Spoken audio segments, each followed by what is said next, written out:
Hey guys, in this video I'll show you how to zip and unzip files on Mac. On Mac OS, working with zip files is super simple.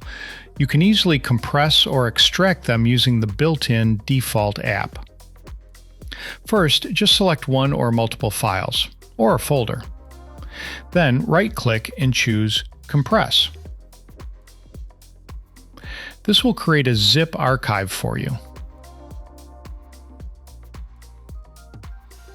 To unzip this file, if you haven't installed any third-party apps, just double-click it. It will extract immediately using the default tool.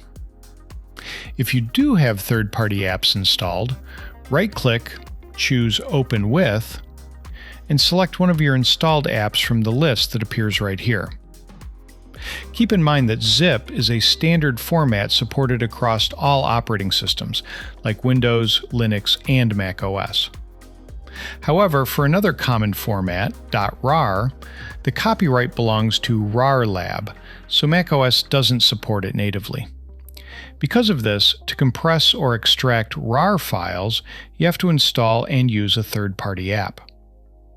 You can open the App Store, search for the keyword zip, and install one of the compression tools available there. Thanks for watching. See you in the next one.